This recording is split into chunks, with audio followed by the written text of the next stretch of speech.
Hello and welcome to The Real Deal, a Real Madrid podcast with me, Jarod Hector, joined as always on my guy, Loconte. What's up, Loconte? Yo, what's up? How's it going? It's going well, man. It's Friday, end of the week. I'm feeling good. I'm over the Liverpool loss. Like, that shit happened days ago, whatever. Like, life moves on. Like, I did a long thread on Twitter about this, and I was like, guys, the sun rose the next day. Like, life goes on. Like, it's fucking November. We're fine. Like, it's fine. Like, everything's fine. Like, there are things the team needs to get better at for sure, no doubt. We'll talk about some of that today, but the sky is not falling. To that note, it's just to touch some grass. Yes, as the kids say, go touch some grass, man. Yes. A little housekeeping and update for you guys. We normally do the Friday show as a full-on mailbag. We're going to be doing a little bit different going forward. We're going to preview the Rayo Vallecano matchup this Sunday. We're going to answer some questions towards the end, and there's some questions I have for Loconte as well. And then on Mondays, we'll switch that to the news show day where we do This Week in Real Madrid, where we discuss any news that happened and anything else that's going on. So I wanted to, and as always, thank you everybody for tuning in. As you know, please like this video. We appreciate it. It helps in the algorithm. Please subscribe to the channel, share it with your friends, tell all your Madridista friends, and even your anti-Madridistas who like to hate watch us to tune in and subscribe to this, right? Because we got good stuff here. Loconte, here's something I was thinking about in terms of, you know, as you often do, you watch matches after they're already done and you know the outcome because the emotion's gone. You already know whether we won or lost, so whatever. So you're not watching it for that reason. You're like, okay, what did we do right? What did we do wrong? What needs help?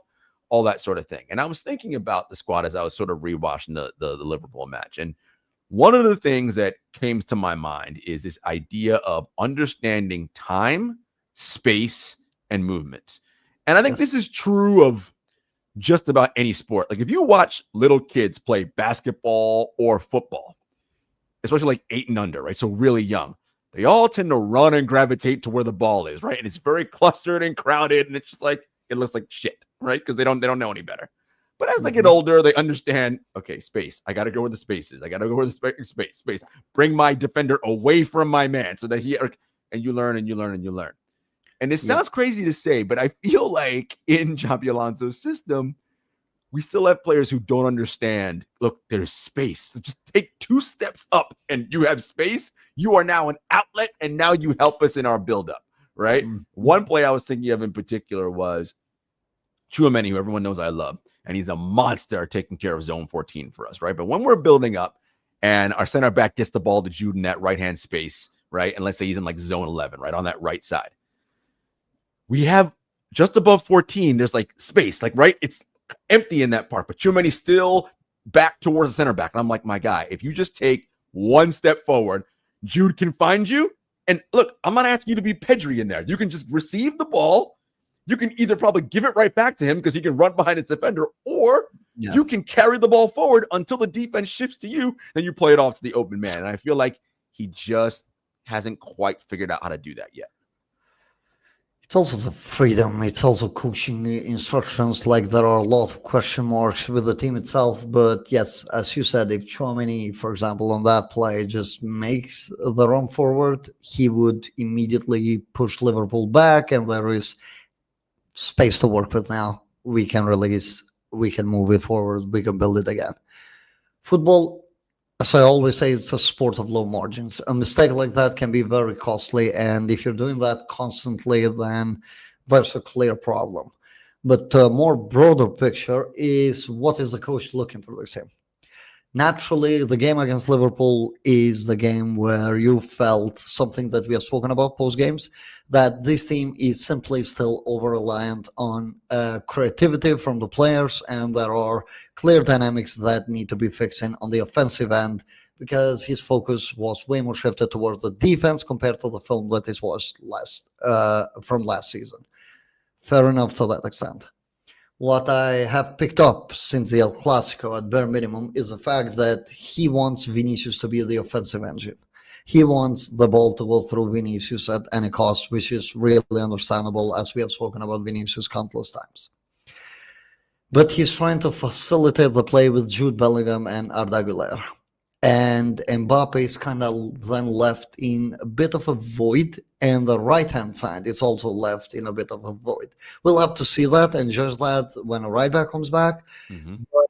Um, it feels that while I have advocated for that going forward in a setup like the Liverpool game, where you want to be more static and more proactive defensively because you don't want to let them run at you, you will end up having those struggles. But with that being said, you mentioned the rewatching it. And while rewatching it, Vinicius got like 7, 8, or 9 good looks against Conor Bradley and just couldn't beat him. And that's the reality of the story.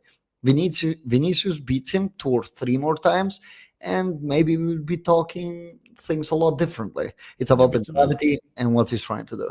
Mm-hmm. Yeah, no, and we'll talk about this later. Some questions I have for you and the sort of our mailbaggy portion about low margin sports, but it's just so, and I get it, right? It's because if you make that mistake, you can concede, and one goal may be all you need to concede to lose the match, right? That's just the nature of how the sport is, right? So it's a work in progress, but it's going to have to be that sort of balance between we have to take a risk if we want to score here, but a risk that we know, okay, but I know that if we lose the ball, we're going to be able to get back into our defensive shape and not create numerical superiority for them and put ourselves in danger, right? And that's going to be a work in progress, right? It's like we always say, development is not linear.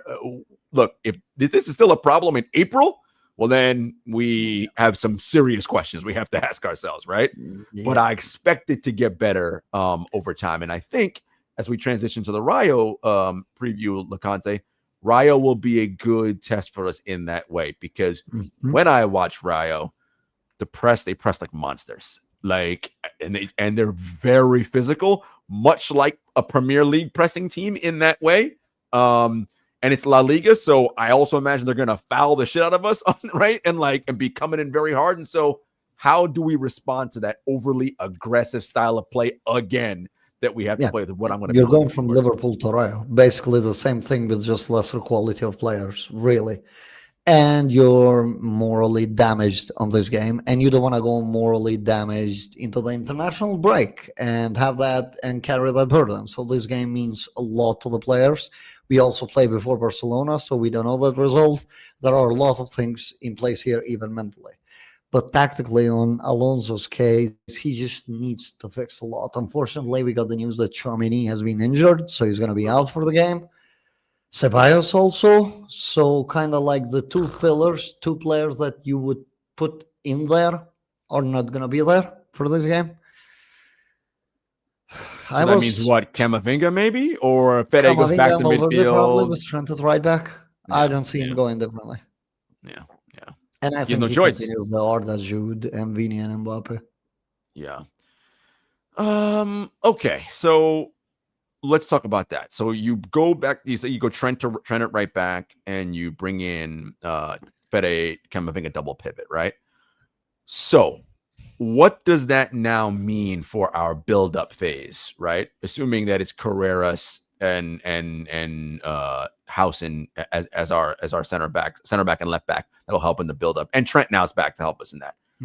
But when you outlet to Valverde and Camavinga, what does that mean now for our build-up? Valverde and Camavinga, hard to comment without watching it, because kind of both want to roam a little bit, both want to push a little bit. There's no sitting player in there. Camavinga is a sitting player if we want to do, but that's disservice to all of his other abilities. If he has to do it, he'll do it. I think he'll do it this game. Trent should make it easier to get out of that press, and we were in a group chat, and we were talking about Golden State and all of that, and the quote of Steph Curry that came out and somehow went. So we had a few hours until this podcast, just to give people a little bit of story. Didn't have time until tonight. I went and watched Mind the Games with Steve Nash, LeBron James, and Steph Curry.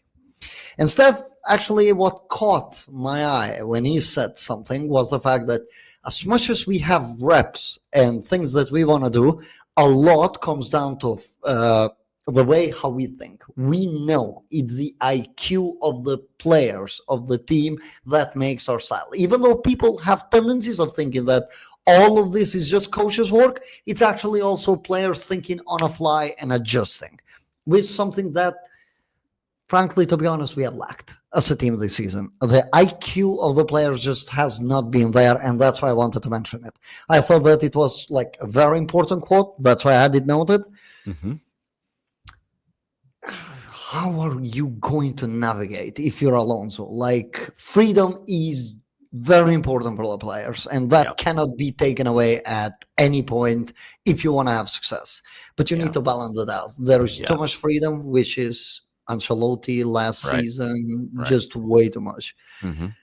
And there's the Liverpool game that I want to take as an example. Too rigid, too sticking to the structure, no player is taking initiative, all look shell of themselves outside of Jude in that action.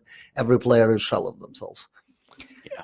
Can Alonso just transmit to the players that during those training sessions, not much tactical drills, but more so on the mental side of, hey, if you see this action happen, you should be comfortable to execute it. For example, Arda had an open look, I want to say, against Liverpool, which he decided to pass the ball, because that's kind of what he's told, rather than going with the instinct and taking a shot. Because a shot on target has a lot of worth. And mentally, you break a team down. So Alonso just has to figure out to get the players out of their shells for this game to come off. I love that you brought up the Golden State thing. So obviously the big parallel or the big point of difference is this is year, I don't know, 9 billion that Steph and that core is playing within that Steve Kerr system. And they know each other like they know the back of their hands. So there's no thinking. It's just I already know so-and-so's going to be here. It's a beautiful thing to watch, right? Because they just understand. And it's, by the way, it's a hard system to grasp. That's why rookies often struggle when they go to Golden State, because they just don't, it's very fast and they just don't know how to read and react well. At Madrid, Xabi is implementing a brand new thing. So one, it is obvious to me, Loconte, I think you would agree, the players are not 100% comfortable in the system yet, number one. So on top of that, I'm not comfortable. So of course my natural instincts are also neutered, because I'm like, wait, shit. Should I just go off my instinct here, or wait, Xabi wants me to sit back and pass and wait? And what did I say on the last show? When you're stopping and thinking, you're dead, right? Too late, over, right? This is professional sports.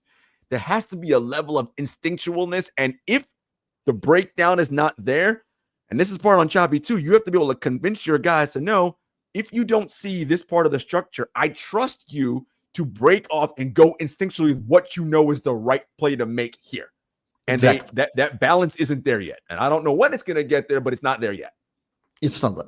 They lack composure on the ball. The way how they circulate the ball seems a little bit scary. You see players getting their heads up and checking where their teammates are.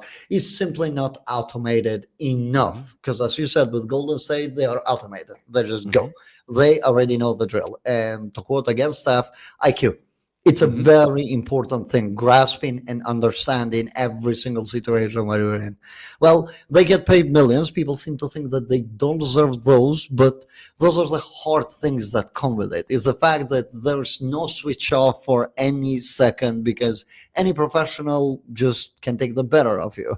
Like, let it be, example, we attribute Arda's over dribbling in deep areas.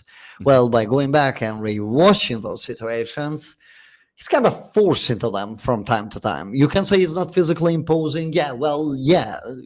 Guy cannot change his genetics now and just suddenly become, don't know, specimen freak, Jude Bellingham. Well, he cannot really do that. Right. But what I noticed is that he's not always taking the wrong decision. He's kind of put into that position because our players just are not rotating well enough for him to be able to release it. Yeah. The simple answer might be, hey, boot the ball when you're in that position. But the thing is, they're told not to boot the ball. They're told to keep the ball, to dominate the game. So he's not going to do that, because if he boots it, that's minus points.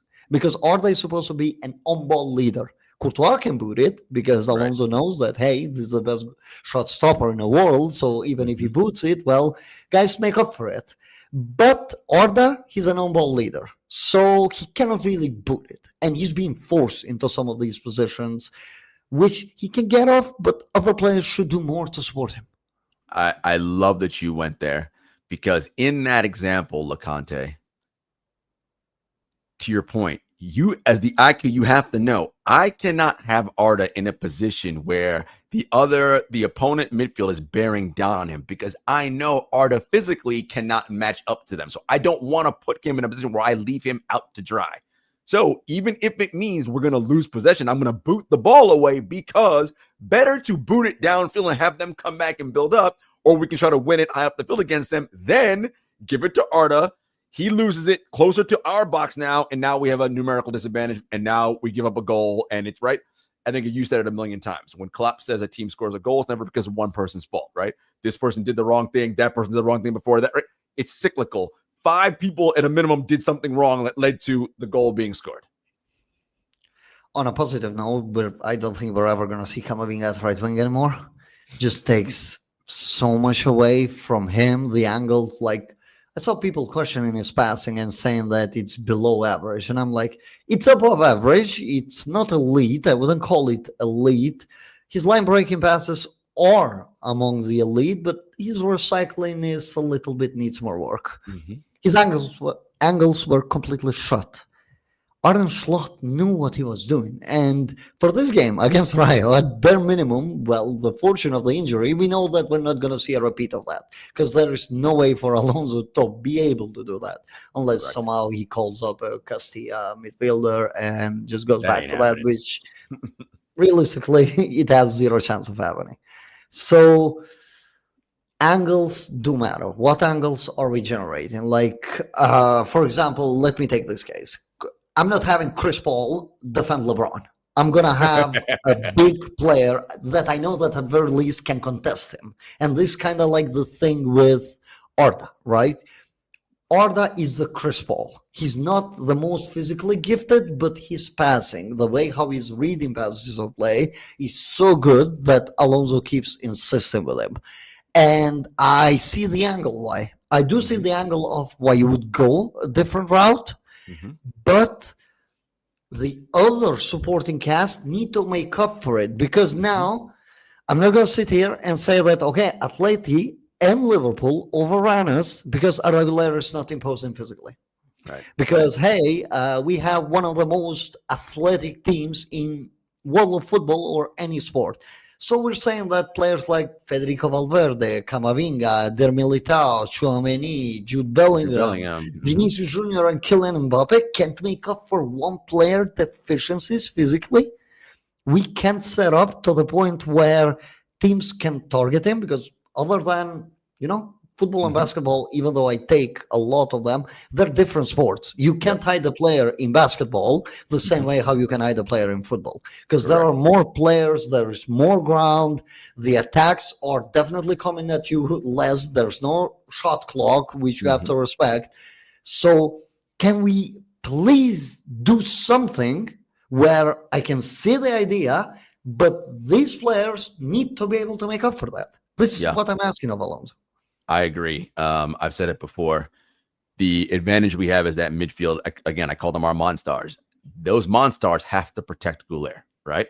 If he's going to be Chris Paul, okay, that's fine. Then you guys make up for the fact that physically, right, he is not imposing as the rest of you are. You have to cover for him in that area. That's the IQ point that you were mentioning, right? We cannot leave him high out the drive with these passes that get him stuck in a corner, right? And he gets the ball taken off him, right? Like, that's not right. We have to win duels. We have to move and create space for him where he can then get that ball, orchestrate, and get us into final third, do whatever we have to do to put shots on goal. I love that.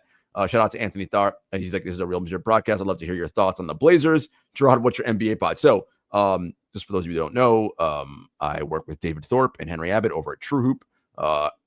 David Thorpe is the godfather of player development. So any of your favorite NBA players over the past, I don't know, dozen to 24 years, David's probably worked with them in the offseason on getting their skills better. That's what he does. He's just not a social media guy, so you're not going to see him on mixtapes like Drew Hanlon on Instagram or any of that stuff. But trust me, he works with some of the best players in the world, MVPs, all that. And True Hoop is where we do our podcast. Now, we are on a bit of a hiatus on the podcast. We're hoped to be back soon, but just a lot of stuff going on. My quick thoughts on the Blazers are, you got a team that can guard like nobody's business. They are, woo, that team can guard. I worry about them scoring efficiently and well, but one thing at a time, right? Kind of like Real Madrid. Defensively, right? We've gotten better. We haven't figured out a way to convert all of our shots. I saw a chart the other day. I think it was from the data MV chart, Loconte, where it was like shots on target across Europe's 5 leagues, and we are among the top, right? It's like Bayern, us, Barcelona. Yeah, but I'm like, but when you look at like actual goal scoring, we start shifting back the other way. So the good news is we're getting shots, which is a positive. We just got to be better on converting them. Yep. I was going to say, thank God we don't play against Nick Smith Jr., who was out of league. But yes, I know that. But we look. It's just there are a lot of good things. Like on this podcast so far, I probably have come across as like a big ass hater of Alonso because I've questioned some of the decisions. No, actually, love a lot of them. I just think that the approach needs to be less rigid at times, and he needs to be less scared. Yes, I know that he was an ex-Madrid player. Mm-hmm. He's still kind of coaching like he's a Bayer Leverkusen coach. I'm going to be honest. It feels that he doesn't have that 100% faith on the players. Oh, so you know what? Let me ask you this, because I was going to do part of this in my questions for you, but I'll ask you now since you brought it up. There is a different mentality when you walk into Anfield or the Metropolitano as the head coach of Bayer Leverkusen, because you are likely going into those matches as the underdog, right? That's generally how those work. However, when you roll into those matches as Real Madrid, even away from the Bernabeu, you are Real Madrid. So I want to talk out of both sides of my mouth here. You guys always know I say it doesn't matter that we won 3 titles in a row, 2016, because nobody on those teams are on this team now. So we don't get any special juice from that squad to this squad. However, when we go to other teams, they see Real Madrid, and that is part of what they see. They see the greatest team that wins all the champions all the time. So in everybody's mind, this is the best team. So we always get everybody's best shot and best version. Liverpool was minus the Aston Villa game, and Aston Villa is kind of not playing that well this season, right? Liverpool hasn't been good. They played their best match of the season against us. Talked to a bunch of my Liverpool buddies. They're like, oh my God, we played so well against you guys. Conor Bradley, look, he is a starting right back for Liverpool. So by definition, he is a world-class footballer, right? Just straight up on definition. However, Vinicius Jr. made him look like the best right back in world football, right? Like, because he rose his game level to meet the moment. As a Real Madrid player, you have to, and a coach, you have to know that is par for the course. Every match you play is the greatest match for your opponent.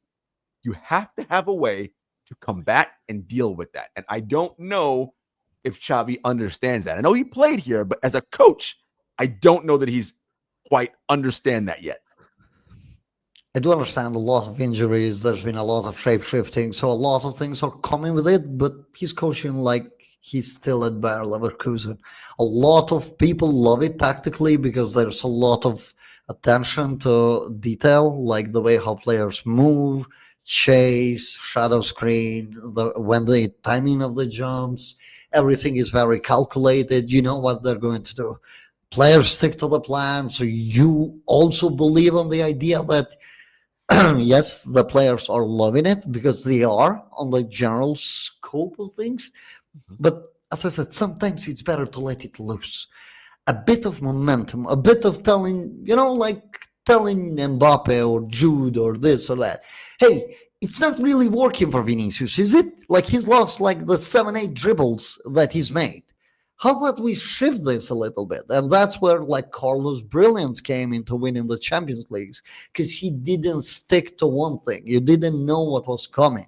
How many times did we see like when Jude came in and we played that 4 midfielder setup and Rodrigo would play off the left and Vinicius would be a number 9 as a holder player? I vividly remember the Manchester City game that I'll always reference. Vini was so good at holding the defenders.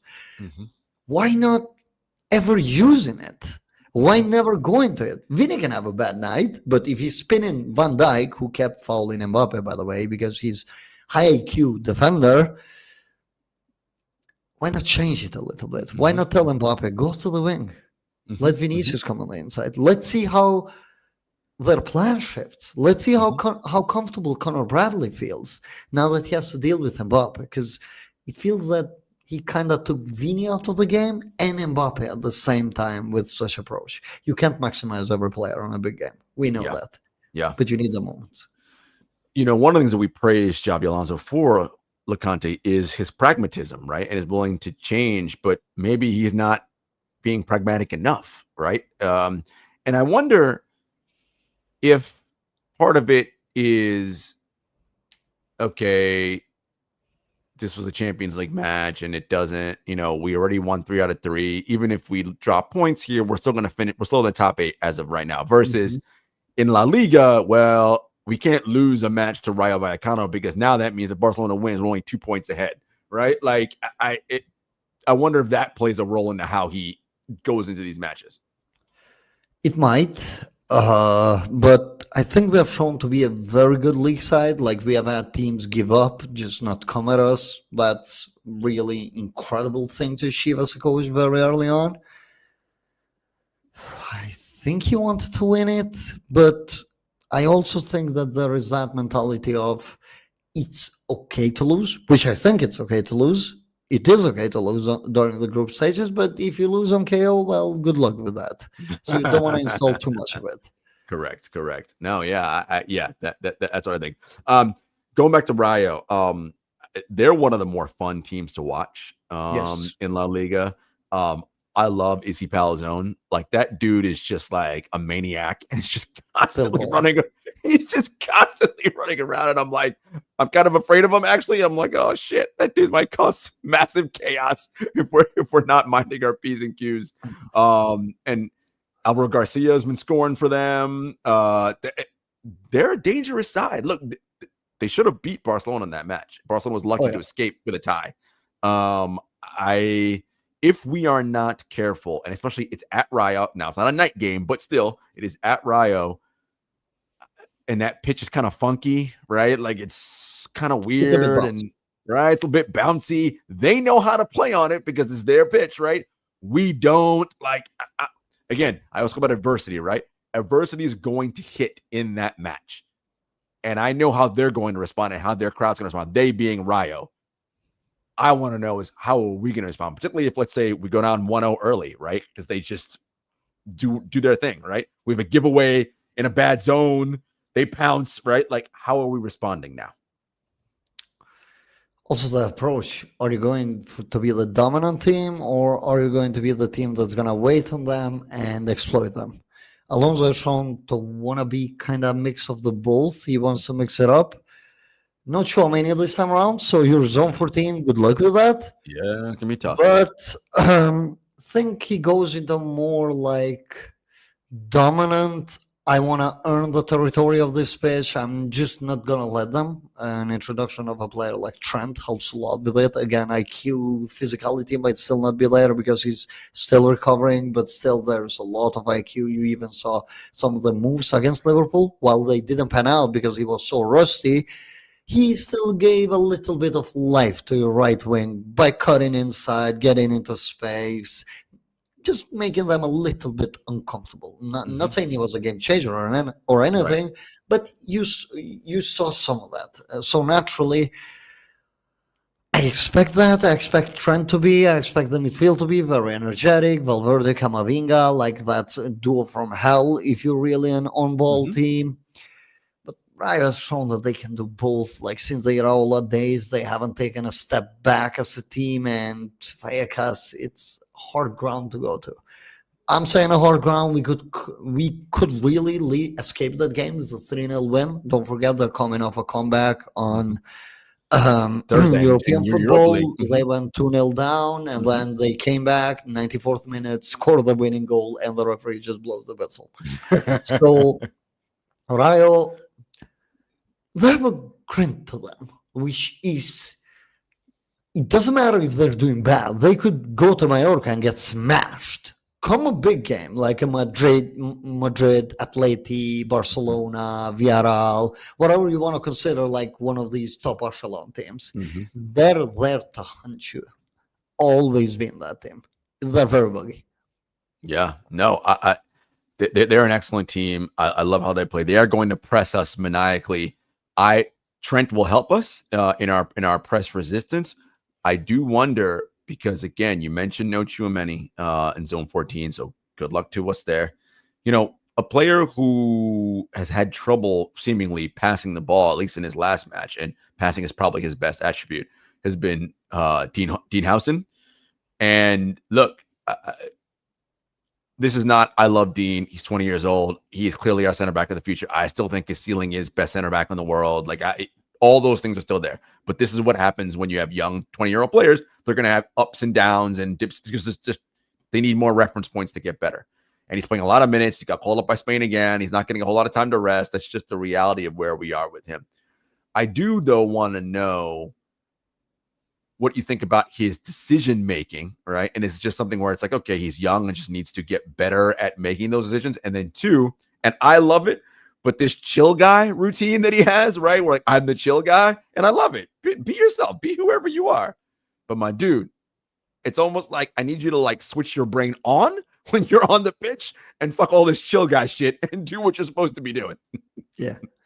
I mean, you kind of made majority of my points, except that I just want to add that I think he has a tad bit too much responsibility for a 20 years old. So his passes are bound to be a bit wrong from time to time, or his rushing of the play might just not be aligned with the other players and their positioning because Dean, well, he got his breakthrough with Iraola, and we know that there's a lot of automation there. We know that he kind of can close his eyes and know where his players are. Well, that's not really the case still here, and I don't think it's going to be. And about the chill guy, yeah, you can jump. I mean, I love it. You're I love almost it. 2 meters. Like, because he has so much size advantage towards the others, he kind of feels like he doesn't have to jump. And he's just like, no, you do have to jump because these are still freak athletes, and you keep making the same. Like we saw it against Kairat, for example, post-Atleti game where he got beat. You could tell that he was taking responsibility and he was jumping for everything and winning every duel. And I'm like, the right step. It reversed back because he's so used to being the chill guy. Yeah, so that's going to need some drills. we got to work on that chill guy. Anthony Tharp's got some interesting stuff. So there was a little bit of turmoil at Rayo after yesterday. Nico Perez skipped his post-match presser after the fallout from subbing Bailu. There was supposed to be an open training today, and they canceled it.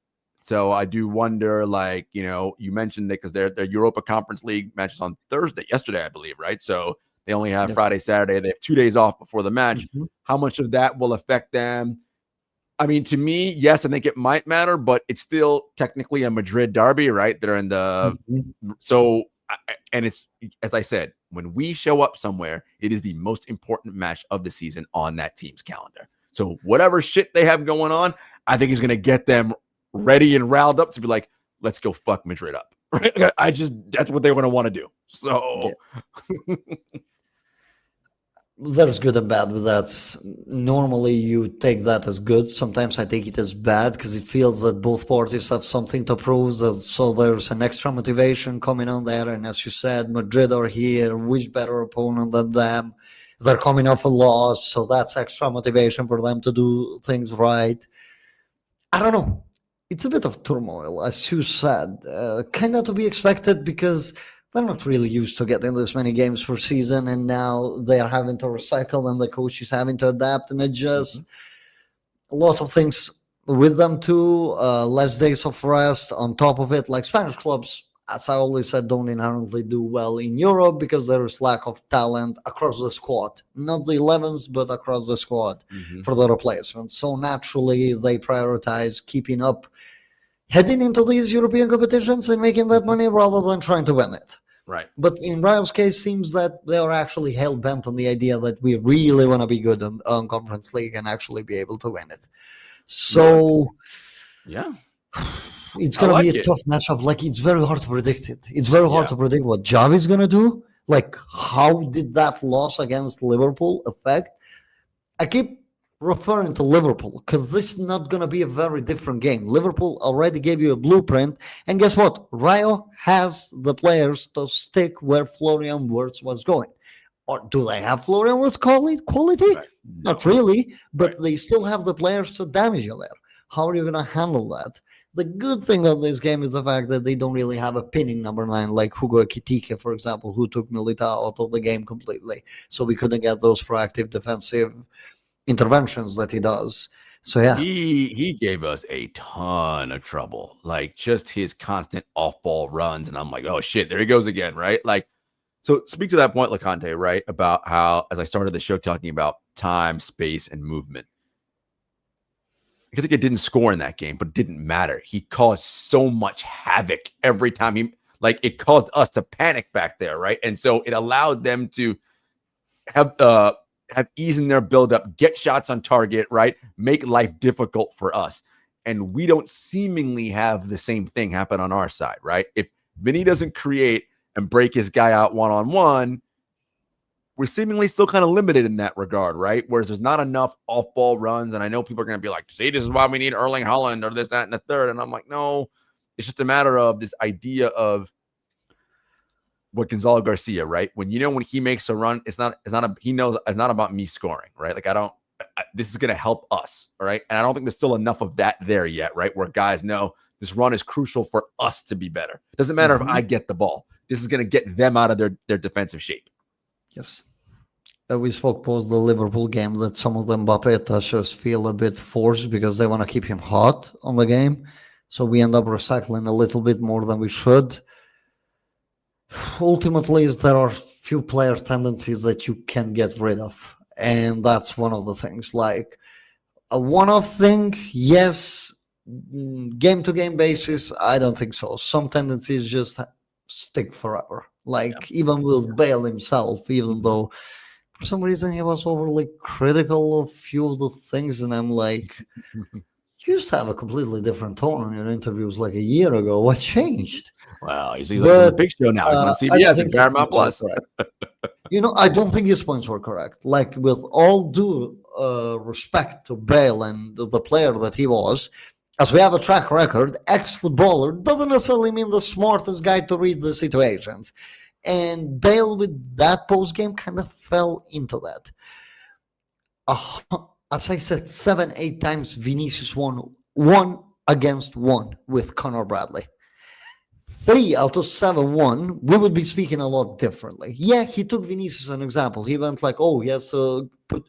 Actually, Henry was who did this. He has to put his head up and check where his teammates are because there's no box presence.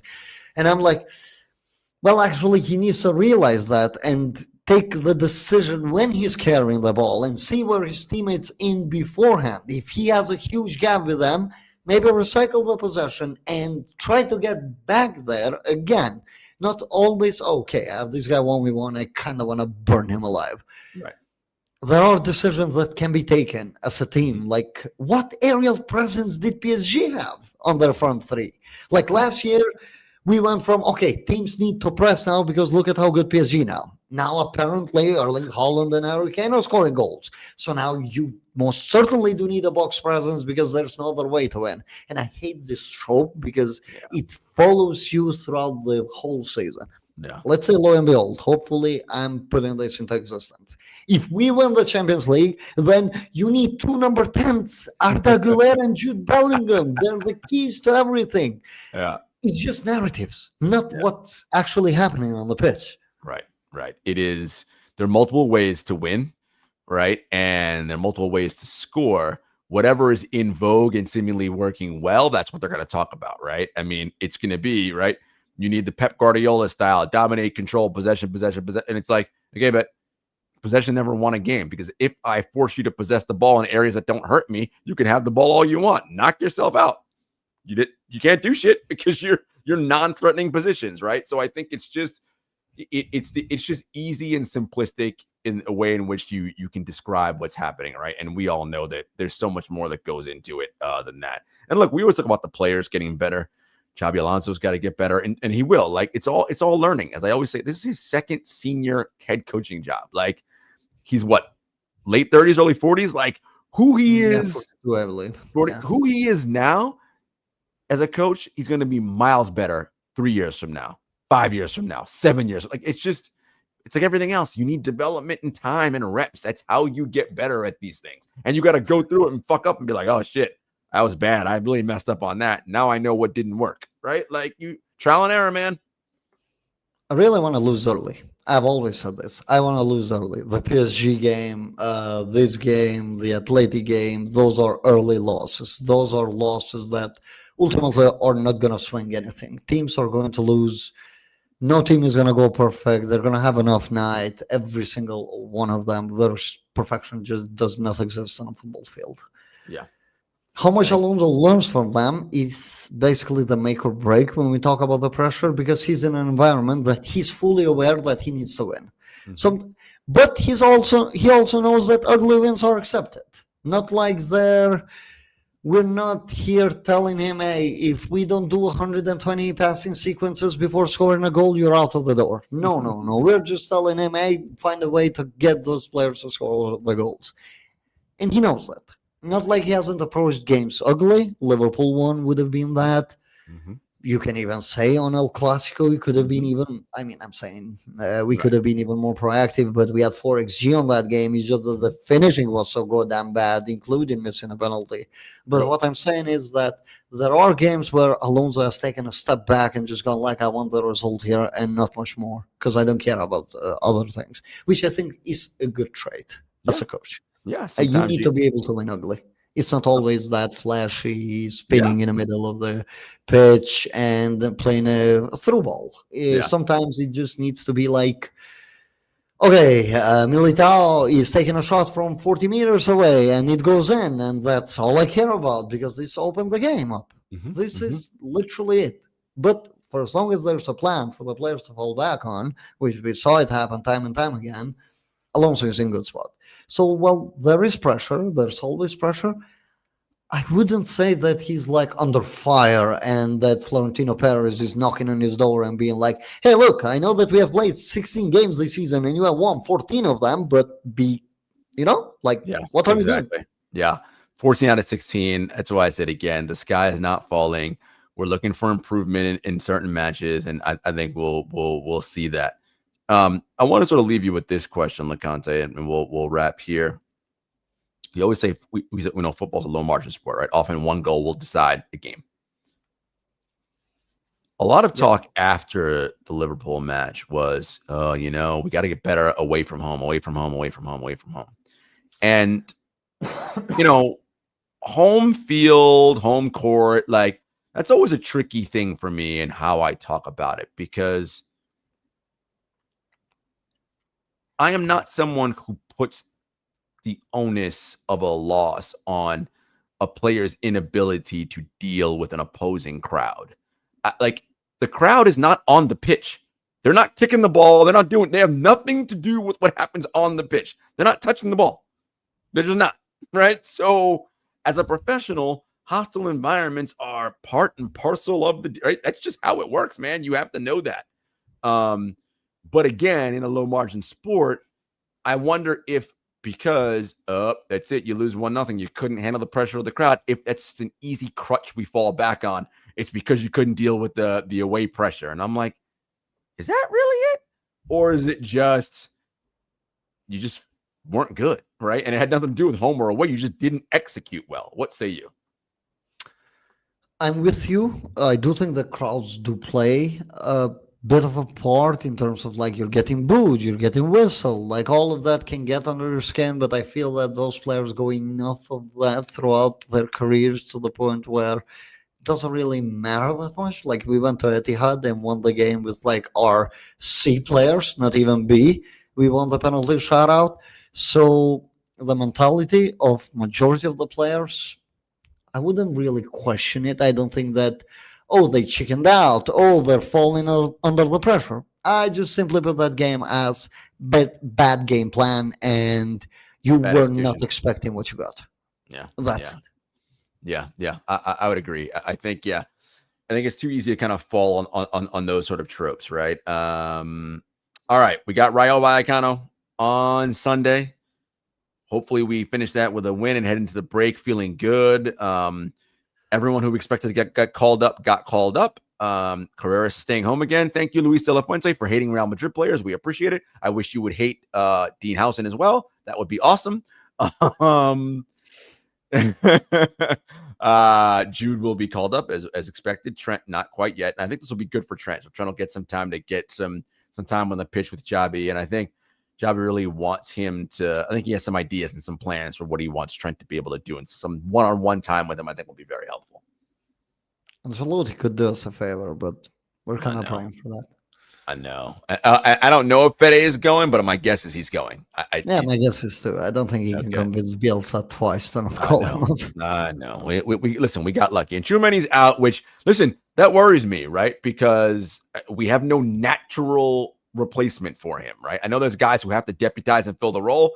Would have been Ceballos. He's out. Camavinga. But what Tchouameni does, and this is what I worried about, right? Okay, when he gets hurt, what do we do? By the way, a little watching Real Madrid players, I know that the club is happy with how Kema Andres is playing. And so that's a player that, is someone who, could be back at this club in the future. We'll see.